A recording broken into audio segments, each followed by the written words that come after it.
So my name is Maxi Septiani and I'll be the moderator for today. Thank you for joining us today, and I would like to welcome our distinguished guest, the Manager of International Office, Ibu Indra Fajarwati. Hello, Ibu. Hello, Ibu. And also the Assistant Manager of International Mobility, Ibu Lia Marlia. Hello, good evening, Ibu Lia. Thank you for joining us. And also our great speaker for today, Ibu Sarah Aisha. Hello. Hello, Ibu. How are you? I'm good, Alhamdulillah. That's good to hear that. So, and also I would like to welcome all international students and our students from Indonesia. So hello everyone and welcome. So I would like to know that you are here. So please turn on your camera, or you can wave your hand using the virtual hands on the chat feature. So are you there? Are you here? Okay, so welcome to the After Class Talk series, SDG series. So before, I would like to show you the rules for today's event.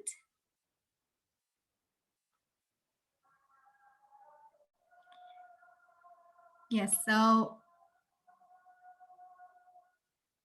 can you see the picture? Okay, so all participants should turn on the camera during the event, and all participants should turn off the microphone during the speaker's presentation and may turn on the microphone during open discussion sessions.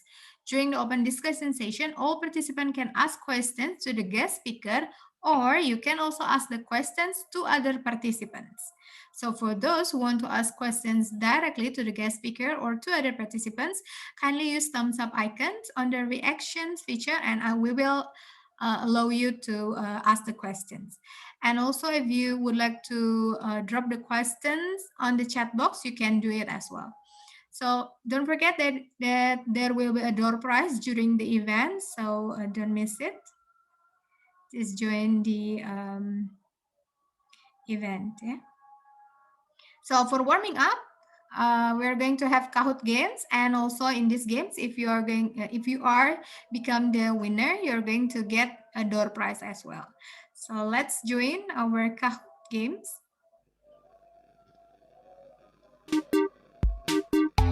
Yes, you can open www.kahoot.it, and then you have to input the pin, game pin 5865688. Okay, please use your real name.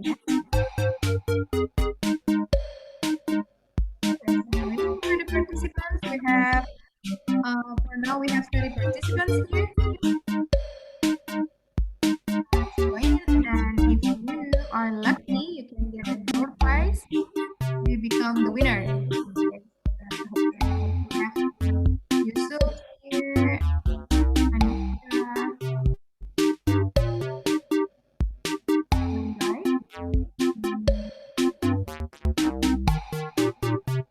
Okay, we're still waiting for the participants to join. So let's join. Open the web at www.kahoot.it, and in Kahoot you can enter the among the other participants. We have 30 participants here. Okay.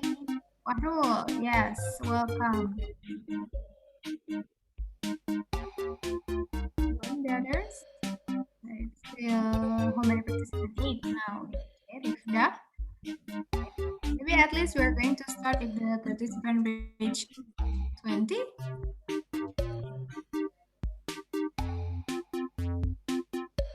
Okay, already half 15. Okay, Alia.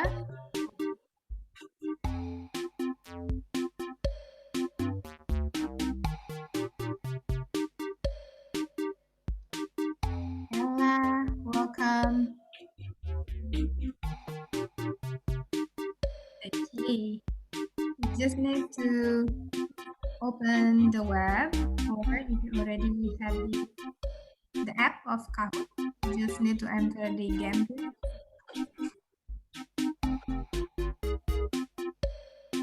Okay, I think we still need 5 more participants to join, and we're going to start the game. Nurul Fahmi, thank you for joining.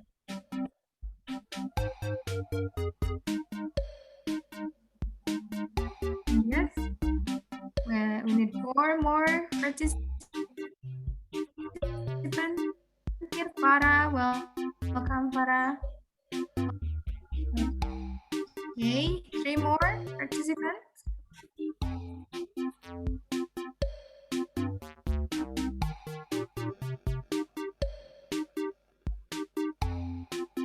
All right. So we have almost 30 participants here. 3 more participants. Okay, welcome, Emiliano. So if you become the winner of this game, you're going to get a very, very good girl prize.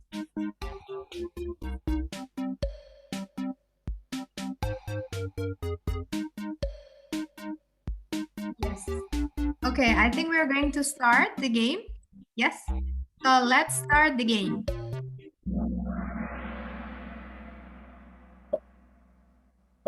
Yeah, in 3, 2, 1.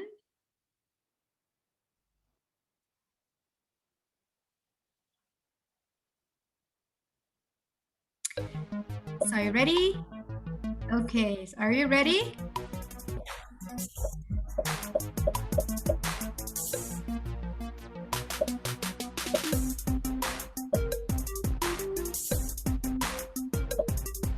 So yes, it will be the last chance for you to join.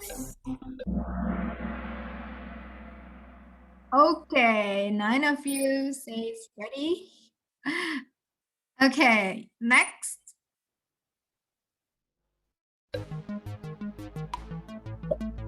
Oh, is how many speakers at this event? Only the beginning. I hope everybody knows. Yeah, 6 of you got a correct answer. Okay, so let's see who's in the podium now. Anissa, in the podium. Okay, next. What is the topic of today's event? Is it SDGs series, or the body, or February,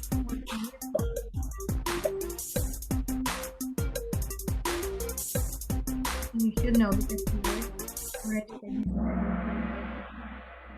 Yes, great. The topic for today's event is about good health and well-being. So let's see who's leading now. Rifda. Next. Okay, there are 17 points in the Sustainable Development Goals, or SDGs.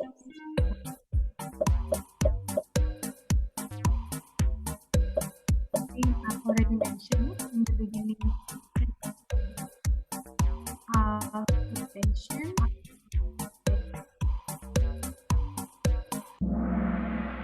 Yes, it's true. There are 17 points. Who's leading now? Still, Rifda. Yes, so SDGs is a program organized by, I think I also mentioned,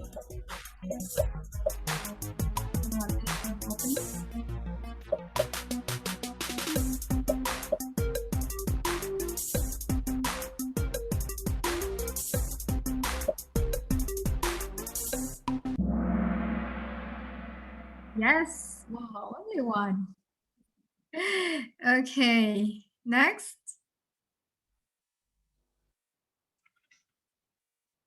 So the good health and well-being is considered as the blah blah blah point in SDGs. Well, I already mentioned it many times, I think, for today's topic.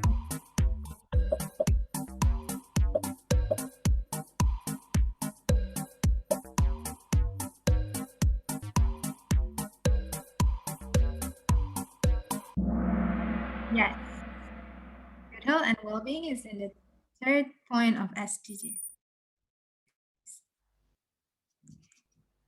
Well, now Emiliano is leading.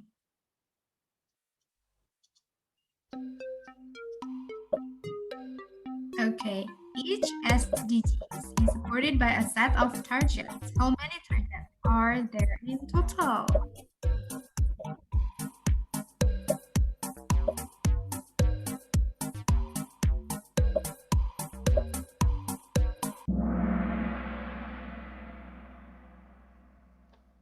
Yes, there are 169. Now Fanaja is leading. Number 8. We still have 3 more questions. Which of the following is not part of the Sustainable Development Goals? Is it access to sustainable energy, availability of water, promotion of decent job, or provision of internet service?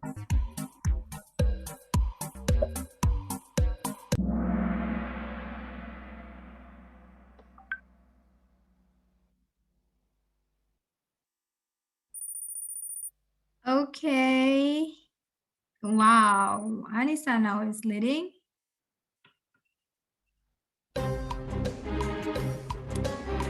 Okay. Last one. How many targets?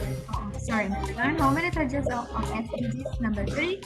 Health and well-being. Or SDGs number 2. How many targets?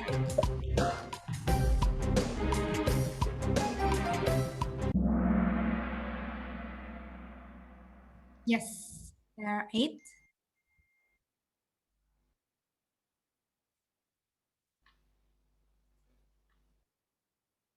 Okay, last questions. Which of the following is not part of the SDGs number 3, good health and well-being?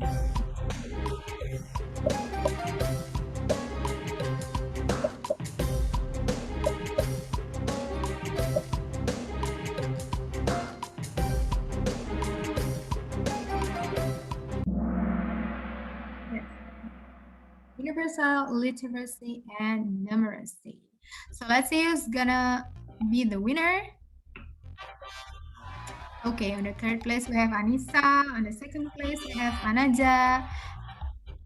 And on the first, Emiliano. Okay, congratulations, Emiliano. Thank you, ma'am. Yeah, for the winner, you're going to get 100,000 rupiahs in the form of e-money. It can be link aja, OVO or GoPay. So later you just need to send us your number. Yeah. And before we start today's session, I would like to welcome the Director of Strategic Partnership and International Office, Ibu Lia Yudinawati. Hello, Ibu. Hello everyone. Good afternoon. Hello, Ibu. How are you? Good Fine, afternoon. thank you. How are you? Thank you very Alhamdulillah. much for joining us today. Yes, thank you so much, Ibu, for joining us today. So, yeah, without further ado, we're going to start today's session in the topic of SDGs number 3, good health and well-being. And already joining us today, our guest speaker. But before, I would like to read her brief profile first. So, Ibu Sarah Aisha, MA, is an educator with special interest in psychology, communication, and education. She was graduated from Pajajaran University and University College London Institute of Education and Psychology. She is also a lecturer of Telkom University in the School of Communication and Business. So please welcome Ibu Sarah Aisha. Okay, Bismillahirrahmanirrahim. Hi, everyone. Thanks for having me here. First of all, although the topic of today's class is about good health and well-being, the World Health Organization defines health not only as being free from disease, but also having a great state of well-being. So my focus today is more on well-being. I'd like to share my screen. Okay, on this sharing session, it would be really good if you could also share your ideas. So it's about a flourishing life and how to have well-being, especially for yourself.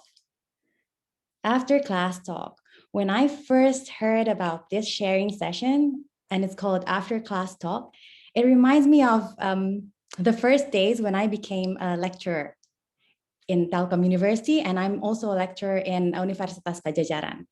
What was interesting was that almost every time I finish my lecture, there's one or two students hanging around in class. And then they came to me and they told me about their stories. Some of them told me about their family issues or issues about their friends, or sometimes their social anxieties. Some of them even have the thought of ending their lives. And at that time, I was thinking like, it must be good if there's a session about well-being or how to be happy, at least for university students, so they could have an insight on how to make themselves better. And that brings my interest to positive psychology. So positive psychology itself is different from traditional psychology. How is it different?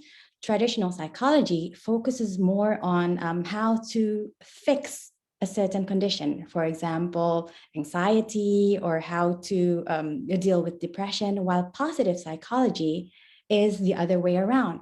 It focuses more on growth, on how to thrive. The focus is how to make our lives more meaningful and fulfilling.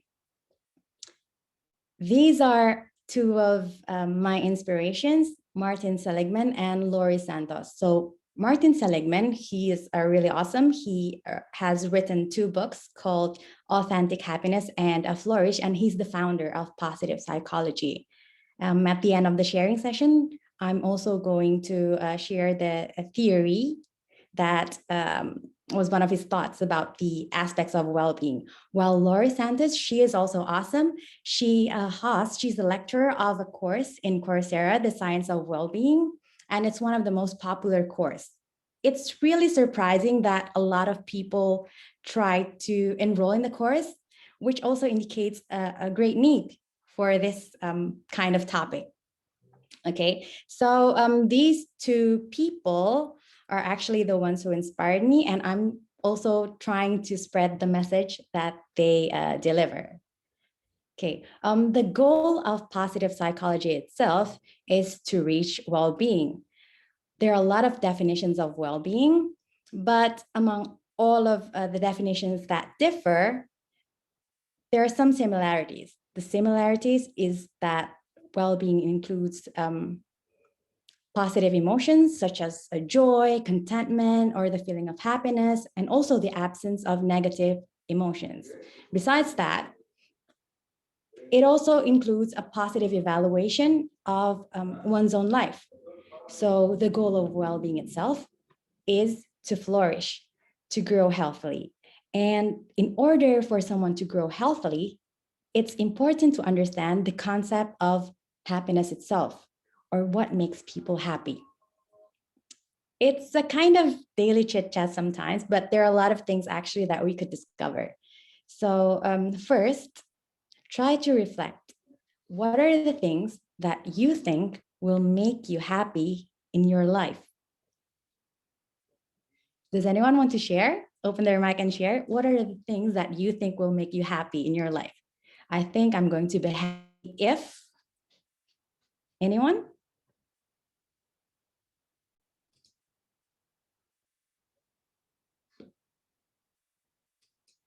Okay, maybe I can answer. Okay. If we talk about simple things, there are so many things. Just being healthy and can do something in general in daily life, it's already make me happy. But there is also the other side, like until I achieve my goal, there is Mm-hmm. there is this type of, I think, if we think something in the future, maybe when I achieve my goal, I will be like more happy. But like right now, I think I'm really happy to just having what I have. I can live normally and around people that I like, it already make me happy too. Okay, thank you, Fanaja. How do you pronounce your name? Yes, exactly. You pronounce it right, Vanaja. Okay, thank you for sharing, Fanaja. Anyone else? What are the things that you think will make you happy in your life? Probably your ideas might inspire others as well. Anyone? So Miss, me. Okay. Okay. So I think having a really good support system, like being grateful that my mother's still alive, like those simple stuff, and that I have a good education right now. And most people don't have the internet, so like alhamdulillah, I have the internet, and like just simple things, and that I'm Muslim, and that I can pray while standing up, you know, pray fully. Just those simple things. Yeah. Okay. Thanks, Aviana, for also sharing your perspective on what makes you happy. When I ask my friends, their answers differ. Some said that, oh, I'm really happy when I receive my salary. Oh, I'm happy when I'm around my friends and family. People might have different perspectives as well, or they interpret happiness differently than others. The ones that Fanaja and Aviana have mentioned, actually being grateful, for instance, and social connections, those are elements of well-being, which is going to appear at the end of the session. Okay, but what does science actually say about happiness? So this is just an overview of what I'm trying to cover today. What's actually the formula of happiness? Are there any misconceptions? Then if there are misconceptions, what is actually the way to make ourselves happier? And the last one, the PERMA model, is the theory of well-being by Seligman himself. Okay. Sometimes I wonder, why are some people happier than others? Like some look bubblier and some do not. Is there actually a formula of happiness? So here, there's a research by Lyubomirsky and colleagues about the factors that determines happiness. The first time I read the paper, I was kind of surprised that 50% of happiness, it's determined by genetics. It's concluded by twin studies that there's a relationship between twins. When they grow up, the level of happiness do not differ that much. But does it mean that we're gonna lose hope? Oh no, it's determined by genes. I'm never gonna be happy. No, there's the other 50%. But what do the other 50% consist of? So genetics, it determines how should I say it? The baseline of our happiness. People have different baselines. There are different starting points. Some people would think that life circumstances is going to contribute a lot to whether they think they have a good life or not. These life circumstances, it includes demographic factors such as how old you are, your gender, and life circumstances also include where you live. And it also includes how much income you have, or maybe you think, if I'm born in a rich family, then I would be happy. That's also part of life circumstances. Also, personal events that happens in your life, such as whether or not you have an accident, for instance. While it appears that someone who has an accident, well, they do feel devastated at the moment, but as time goes by, their happiness level, it goes back to the baseline. It doesn't stay there for a very long time. If only they do some intentional activities. So the hope here is that there are 40% that we can control. However, since here I have underlined it, we have to realize that it's intentional, which means that it needs effort. It's not going to happen if we do nothing about it. Okay, so what does it mean? Does it mean that if we do these activities, then we will be happy? Or if we know how to be happy, then we will be happy? No, it's not that simple. Even me, even if I have done readings about happiness, it's not going to instantly make me happy. It needs practice. Laurie Santos, she takes exercise as a metaphor. Let's say you attended a webinar about how to make your body healthy, and then you have all this knowledge, but then you do no practice, you don't put it into practice, it results in nothing. It's not going to make your body healthy. Maybe you're just going to be tired because you sit for such a long time watching all those videos. The same thing happens, for instance, if you want to have a healthy body by eating healthy food and you want to be more fit. Having all the knowledge, it contributes only a tiny bit. Your body will stay the same if you do not do the practice. Okay, what I'm trying to point out is that knowing is not half the battle. It's just a tiny part of it. It doesn't apply to all activities. What is the other part? Besides of doing the practice, another part that we need to battle is probably our own mind. What do I mean by that? There's several, we might have misconceptions of what makes us happy because our mind works in a unique way. This is a picture. It's a familiar picture in the field of psychology, which gives an idea of how our mind works. Try to take a look at the picture and see which line is longer, the one on the top or the one on the bottom.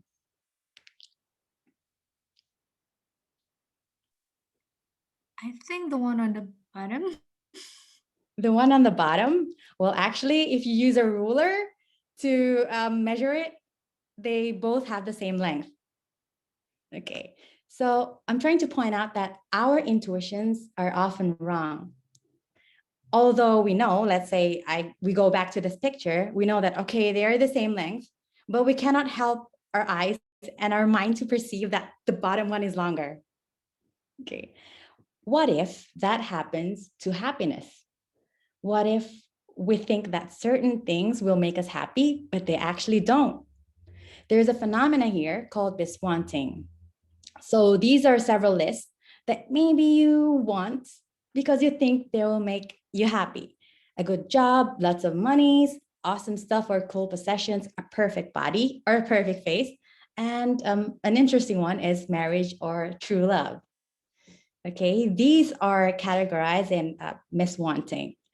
We'll go through it one by one. First one is a good job. Some of us might think, oh, if I become a doctor, for instance, I'm going to be happy.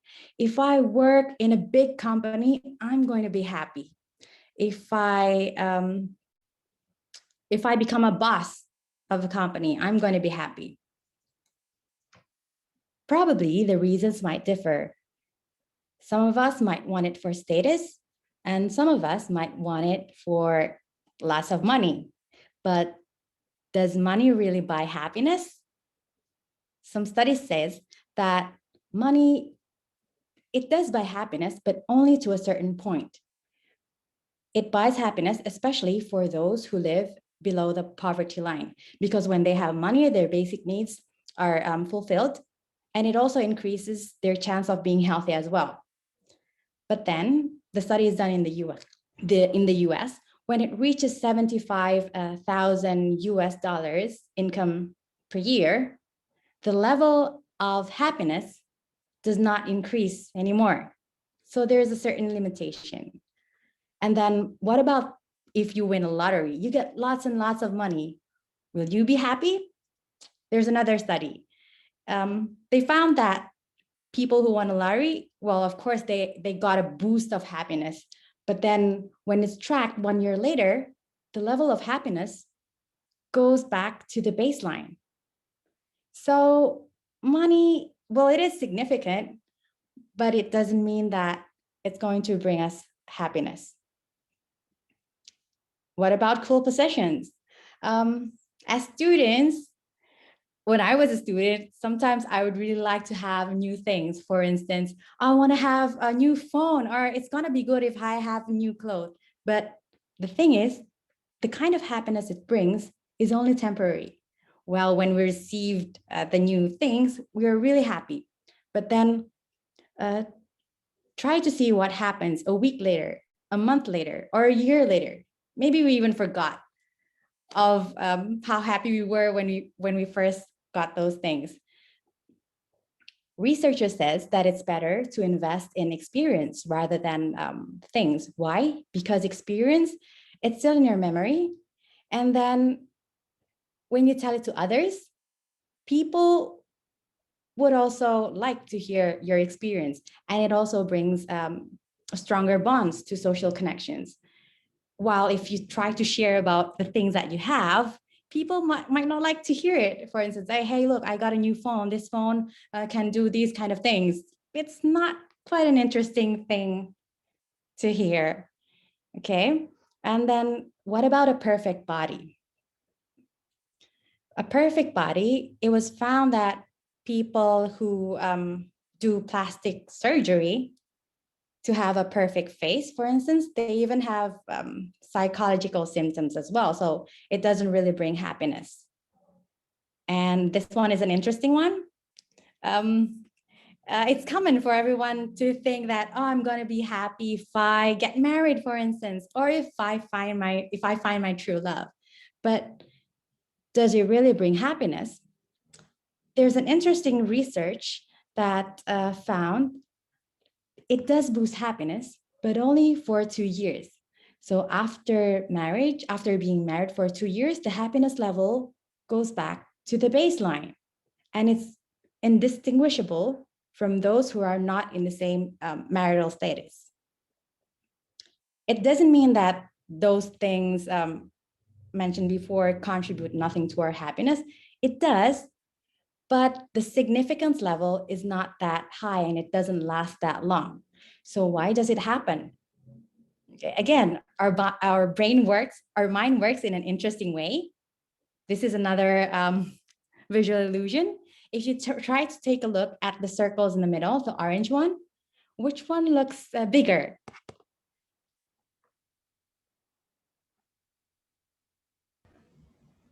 The purple blue one. Try to look at the orange circles in the middle. There's the one on the left and there's one on the right. Which one is bigger?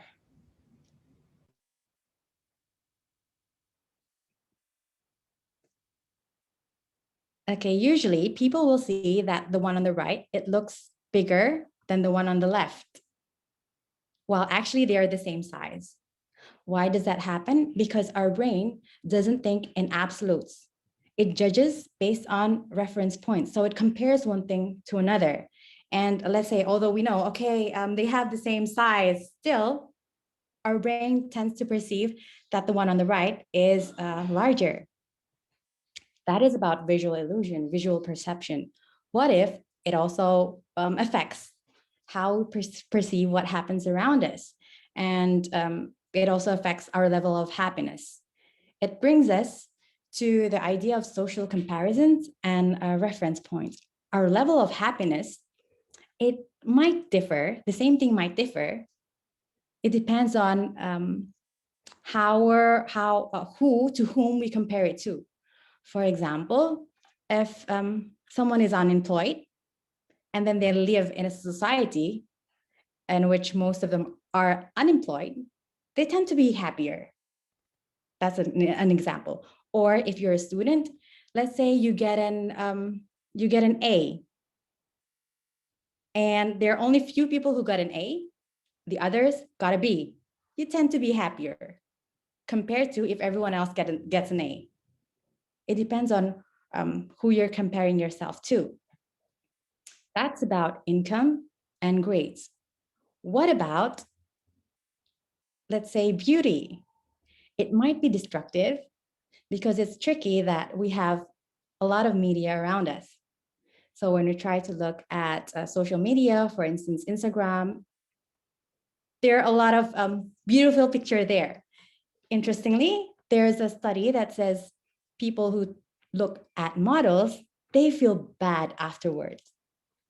When we look at those figures, those beautiful figures, sometimes our brain doesn't stop to think that, oh, that's not real. It's been Photoshop or there's filter in it.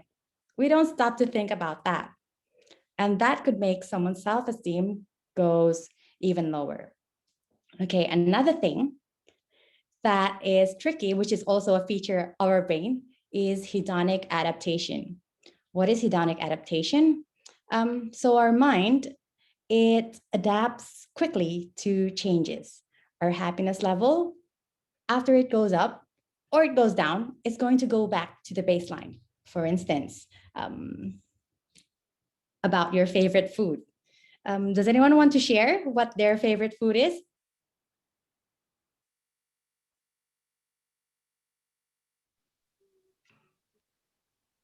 Ma'am, Okay. my favorite food is lamingtons. Sorry? Lamingtons. Lamington cake, yeah. Oh, lamingtons.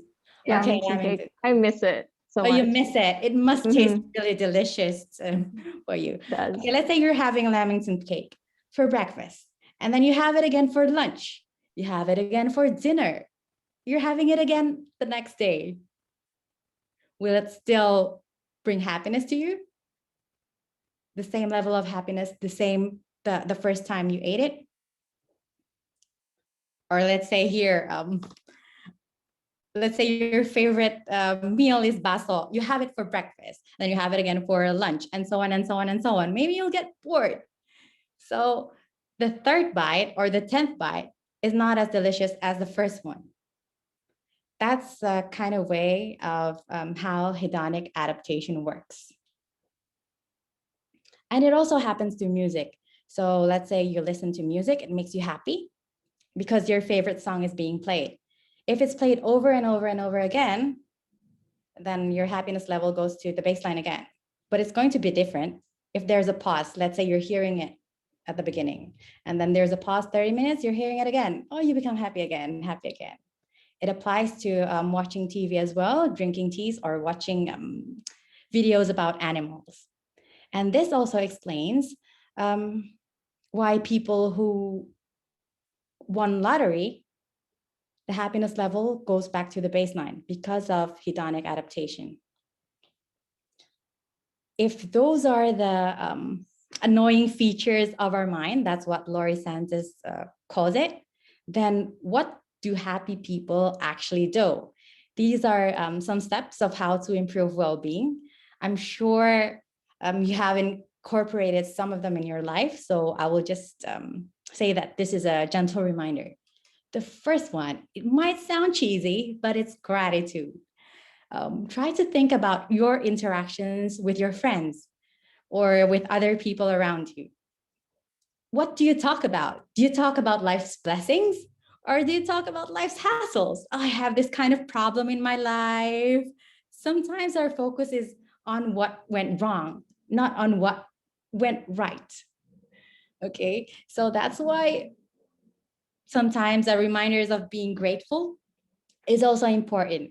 And in order to be grateful, it needs conscious effort. We need to pause and think about it again. Try to recall what are the good things that happens in our life. Happy people, they talk about what went well. Well, talking about what went wrong is also good because it brings us, it gives us lessons, life's lessons, but we should be careful on what we focus on. Okay, how do you do it? One of the things that might be done is by writing a gratitude journal, or another one, which I myself find interesting. It's in Seligman's book, Is a Gratitude Visit. Now, try to think about someone, call up the face of someone who is still alive right now, who years ago did something or said something that changed your life for the better. But this person you have never properly thanked. You got a face? Someone who did something and it had great impact for you? Well, Seligman mentioned that if you try to, let's say, write a letter, or if you don't write a letter, you try to meet that person and say how thankful you are, it's going to really boost up your mood and it can last until 1 month. if you're not used to doing it, maybe you will think that, oh, it's gonna be awkward if I visit someone and then I say how thankful I am out of nowhere. But what happens was that those people who do it said that it's one of the best moments in their life. They did become emotional, but then on the other hand, the social bonds, it becomes stronger. That's how a gratitude visit could have an impact. Another thing that happy people do is being in the present moment. Human brains, well, they wonder a lot. There's a study done by Killingsworth and Gilbert. They found that over 40% of the time, humans' minds wonder. And that's kind of like the default state, the rest state. But unfortunately, it was also found that when minds are wondering, whether your mind is thinking about positive things, such as, oh, I'm going to have a holiday, or negative things which happened in the past, or even about what you're going to do for today, such as laundry and other stuff, it was found that the minds that are wandering is less happier than those who are focused, those who are in the moment at that time. Then what should we do? The first practice that you could do is being mindful. And another one is trying to savor and appreciate the experience that you're having. If we are not used to it, it might take time to be able to practice it. But one of the examples that we can do is while we are having our meal, try to pause and really taste it. What does it taste like? Is it sweet or not? Just try to experience what's happening around us. What is amazing that it's also found that if you're enjoying an experience and there's another person you're sharing the experience with, it also boosts your mood. And if it's a good experience and you tell it to someone else, it even makes you even happier. So you might try to do that as well. Another thing that happy people do, which also sounds cliche, as if it's writing on a card, be kind. Okay, it's just a gentle reminder, but interestingly, there's also a study. The participants of the study, they were given money. It ranges from $5 to $20. They were given choices, whether to spend it on themselves or to spend it on others. By the end of the day, those who spent it on others, they had a significant boost of mood. So try to spend money and time on others. It's going to be impactful. It doesn't mean that at first we kind of want having lots of money, but actually, if we use it in a good way by spending it on others, our happiness could also increase. But sometimes we are even not aware of the opportunities that are around us. Try to think of today, for instance. What kind of things have you done today?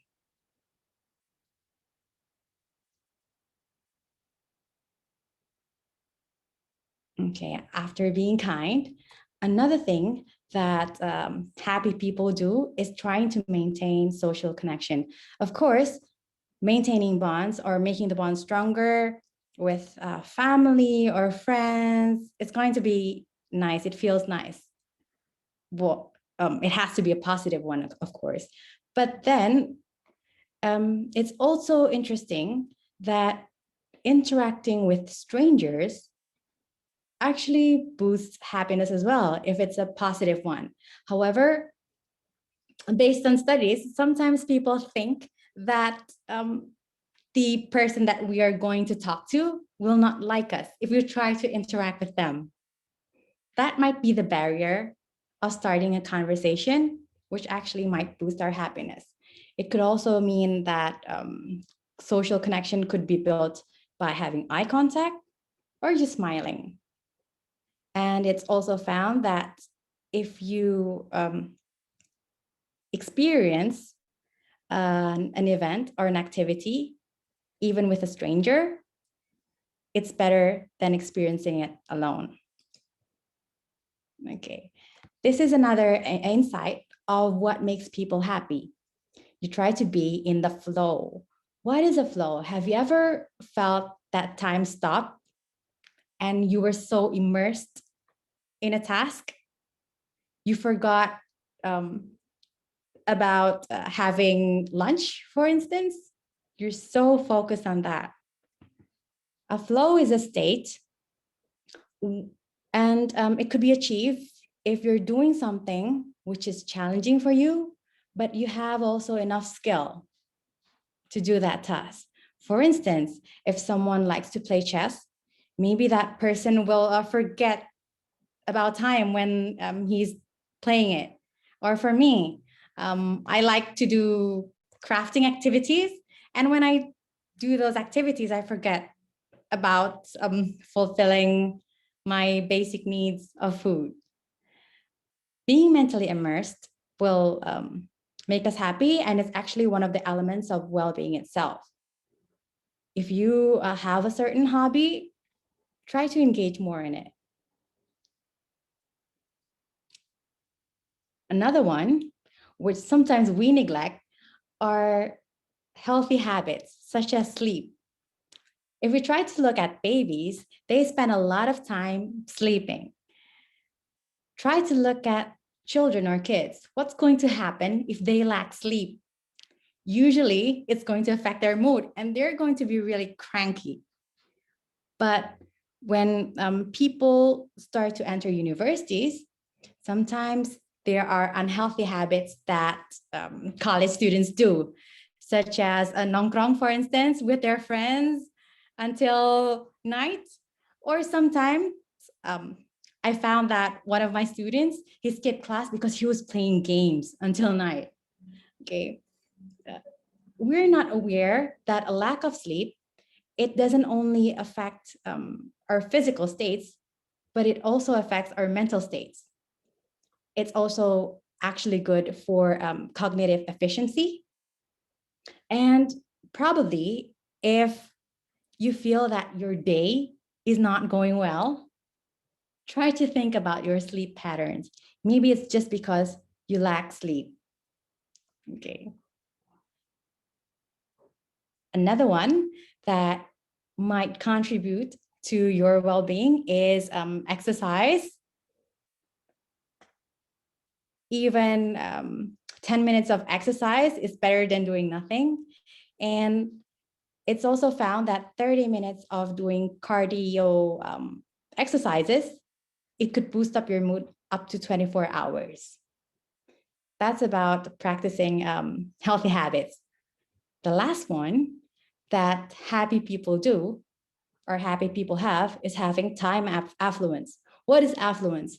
Affluence is about wealth. So the question is, how do you spend your time, daily or weekly? If you're a student, are you spending your time studying, for instance, all the time? If you're working, are you spending your time working all the time? Do you have time to do things that you like? Do you take a break? People who take a break from their routines, or people who spend time to do nothing and just enjoy that it's a beautiful day, their level of happiness tends to be higher than those who don't. But sometimes, or in the society,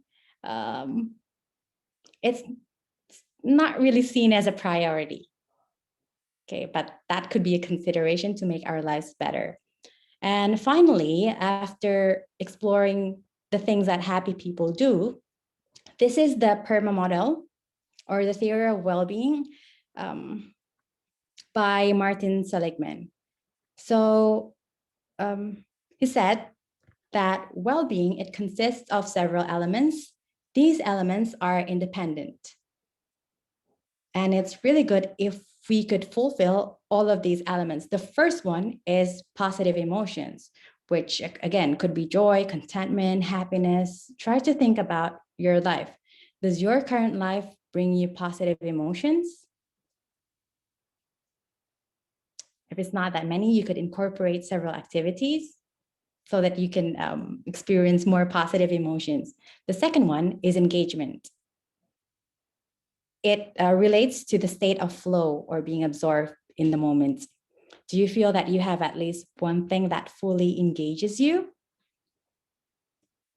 The third element is relationship. Positive relationship with colleagues, family, friends, and others. Do you have a positive relationship, or do you need to try to work on those? The fourth one is meaning. Do you have a purpose in life which is bigger than yourself? Maybe spreading kindness to others, or it could also relate to spirituality, religiosity. And the last one is accomplishment. Do you have goals that you're working in your life? And even try to rethink about your goals. Are your goals heading the right direction? Do you have goals that would increase your level of happiness as well? Or are you neglecting that? Okay, that's just a reflection. And so hopefully from this sharing session, you have got some insights about happiness. But again, knowing is not enough. The next question will be, what intentional activities are you going to start doing? Start small, just pick one that you think you need best. Okay, thank you. Thank you very much, Ibu Sara, for the presentation, for the sharing. So I would like to invite the participants who would like to ask questions to Ibu Sara, to the speaker. So kindly drop the questions on the chat, or you can also ask directly to Ibu Sara. So yeah, you just need to turn on your microphone and ask the questions directly. Is there any questions? So let me check. I think we have one on the chat. It's from Emiliano da Costa. So the questions is, what are the main challenges facing sustainable development goals in this era? I think it's related to the well-being. Maybe what are the main challenges facing the well-being in this era? Okay, what are the challenges in well-being in this era? I would think the awareness of well-being itself, that people are not aware that being like well-being would also promote health. And sometimes people think that those are two separate things. Although someone is facing a mental challenge, such as they don't feel well, sometimes they don't know what to do, or more basic ones, probably you have a wrong idea of what will bring you happiness or not. So I think it is important, if you have knowledge, you could be one of the people who try to spread it, although in a small scale in your own community. Okay. Yes, thank you so much, Bu Sarah. I hope it answered the questions, Emiliano. So is there any other questions from the participant? Maybe you can also ask like the problem you are facing related to well-being as well, or as a students. Is there any questions? Yes. Okay, while waiting for the other questions from the participant, I think I would like to ask a question. Is it okay, Bu Sarah? It's okay. Sure. Yeah. Well-being is also one of the concerns in the university, right? So, what are good programs, or good programs of well-being that should be provided by the university for the students? I would say one of the models that I think is good is the model of how to promote well-being, which is applied in the UK by NHS. So there's a website there, and it's not, how should I say it? Like, at first, when people think that they have problems with themselves, they're directed to the website. And in the website, there's also information of things that they could do. So first, they could try to help themselves. And then when there are other symptoms, there's a kind of contact person there. So there's someone whom that person could find help with. The first thing to do, I think, for universities is to provide the information of what students can do for their own self. Yes. So not go directly to psychologists, for example, because there's limited amount of psychologists as well. And then even though the service is there, the challenge is those people who do not feel well sometimes feel insecure when they try to consult with psychologists. I see. So providing the information first. Yes. Okay. So any other questions from the participants? I think we Oh, have another one. Is it okay to add another one? Yes, please. Another one which also would be great, and it's also an intervention as well, which is already done in other schools, but outside, is incorporating well-being in the curriculum. So it's part of a subject that the university teaches. Okay, it's kind of ironic that when parents are asked, what do you want for your children? They said that they want their children to be happy. But then if we look at the curriculum itself, what does the curriculum try to teach? It's not that related to happiness.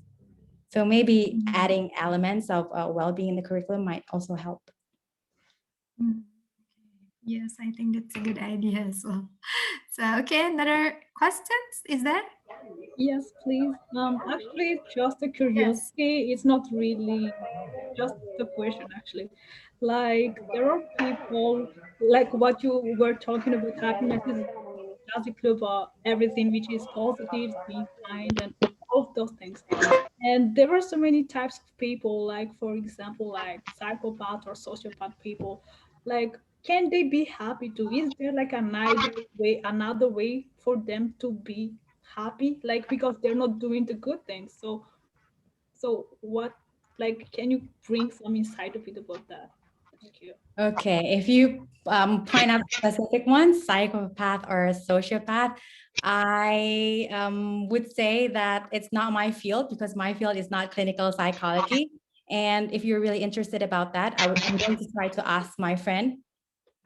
But then some insights that I had from learning positive psychology is it's going to work first if you believe that it's going to work. And second, if you have the internal motivation to do it. If you don't have those two, it's not going to work. If you don't believe that, for instance, being kind to people is going to boost your mood, the effect will not be seen. Okay. Okay. I hope it answered the questions. Yeah, Faraja. So, any other questions? Okay, I think someone's Can I raised. ask one Yes, question? sure. Hello, Miss Sarah. Okay, sure. Alright. Yeah. How can we deal with someone who seek for help to us? For example, like you have a friend, then she feels like insecurity or something, and then she asks for you. She asks for help to you, but you know that you are not the expert. And then when you refers to like a psychologist or something, she thinks that I'm okay. I'm not that crazy, or uh, I'm not that sick or something. How to deal with someone like that? So yeah. Okay, the first one is like talking to that person and trying to open up her or his mind that that person needs help and that person can only you can only get out of your problems if you're trying to help yourself and if you're willing to do it. Without that, still, if you go to a psychologist, If you take that friend to a psychologist and that person is still close, is not willing, it's not going to have a significant effect. So first is try to bring the awareness that that person is willing to find help and that person is trying to help herself or himself. So the key is the people. The person, the willingness, Okay. the internal motivation of that person. Okay. Thank you. Okay. I'm sorry, ma'am, I have a question. Yes, please, Aviana. So just for generalization, like since I already have like a career path, but the career path is actually kind of scary because I'm actually in it and it's like a public figure kind of thing. Because like it's a host, like journalist thing. And like I feel like I'm stuck in it. And then like I asked my mom if I could change my career, but I can't because I'm already like there. So like the daily struggles that I have is like the hate comments sometimes on like on the program, the show and the host. How, because I'm still 19, right? Like I think like it's much more difficult for me to manage it unless I'm like 25 or like 30 years old and I'm still studying. I can't have a manager yet because I'm still studying. So other than having hobbies or exercising, how do I manage my emotional like state or something like that? Okay, so you're Especially facing just like not married, you know what I mean? And just like being single and yeah, it's just like there's a lot of things. Sorry. okay. So what I grasp is that you're talking about how to face hate comments. One of it. First of all, is it Mhm. okay? How And that one and like since like just trying to adapt my career path as like a public figure in the future because I'm already kind of stuck being in it. And I've kind of chosen the path a few months ago. okay? Yeah. First of one is the path. One of the art of knowing is knowing what to ignore. That's one of the quote, which I think has a powerful impact, although it's not easy for us to do it. And then talking about hate comments, it hurts us a lot if we get exposed to it intensely. Try to not look at that a lot because our emotional state is also dependent on what we consume.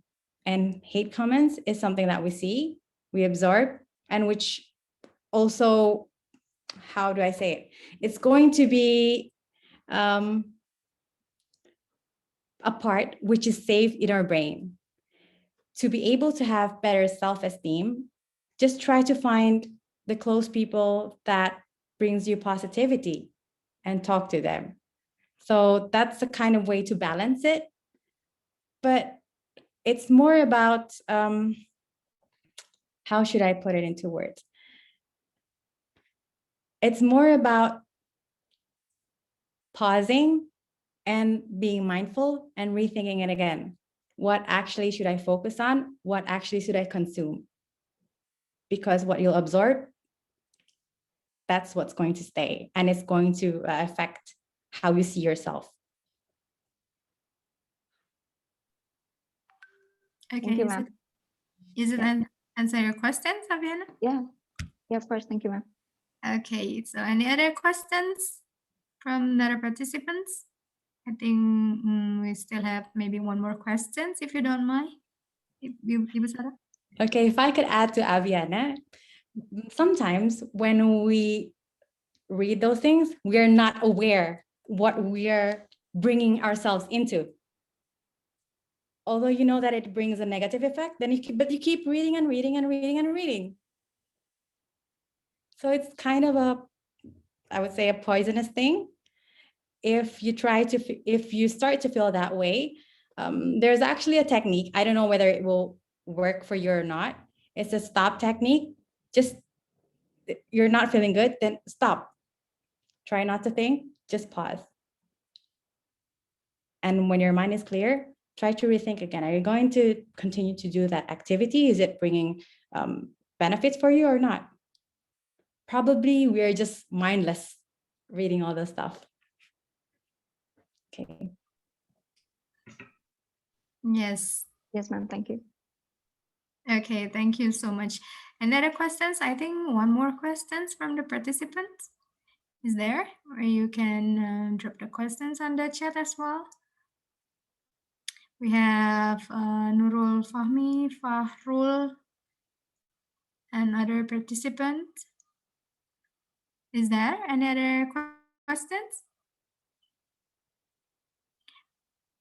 If not, maybe the last questions will be from me, if you don't mind. So, what is the most important thing in dealing with the mental health or keeping our mental health healthy?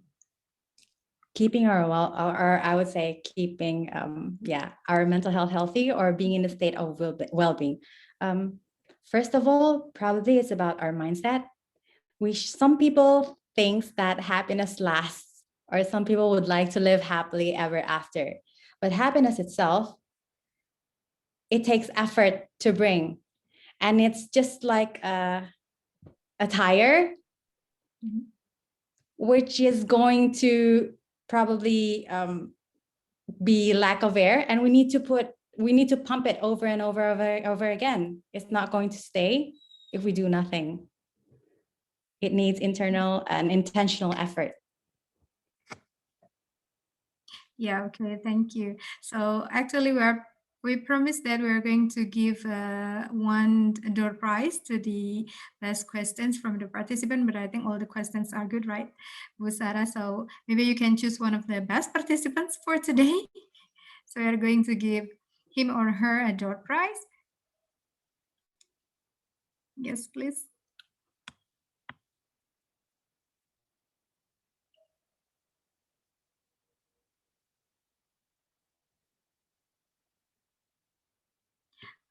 I'm sorry, Bu Sarah, I think you're still muted. Okay, then the question will be for Aviana then. Aviana, congratulations. So you're going to get 100,000 rupiah in the form of e-money. It could be a link aja or GoPay. Just send us your number. Okay, thank you so much, Ibu Sarah, for sharing today. So it's very interesting sharing from the speaker. And now,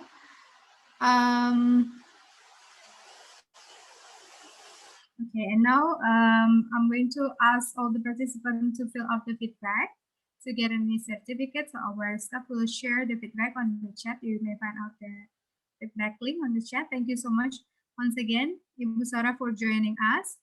So after this, we still have more upcoming episode for After Class Talk 2021. So don't forget to follow our Instagram as well at @io_Telkom to find out more about the info, and also don't forget to register. So thank you so much, Ibu Sarah, and also all the participants who are joining us today. Thank you and see you on the next talk. Assalamualaikum warahmatullahi wabarakatuh. Good evening, everyone. Thank you so much. Before we're going to say Photo group. yes. So please turn on your camera. Yeah, to all the participants, kindly turn on your camera. Oh, 2 times. We are going to take 2 times. Okay. Please open your camera or turn on your camera. Aisha, Sarah, Iqbal, Alia, Nadia, Haingo Ana, Raja Ibrahim. So please turn on your camera first. And we're going to take the photo group. Yes, please, Ms. Anissa. Okay, 1, 2, 3. Okay, wait. Wait a minute. Okay, once more. Okay, 1, 2, 3. Okay, thank you. Thank you so much. Once again, thank you for joining us. Don't forget to register on the next call. And if you want to get any certificate, don't forget also to fill out the feedbacks on the chat links. And it will be active for 2 hours. And it's prohibited to spread the link without any permission from the international office. So thank you so much. See you on the next call. Thank you very much. Thank you, Bu Sarah, for joining us. Thank you so much. Thank you for the sharing.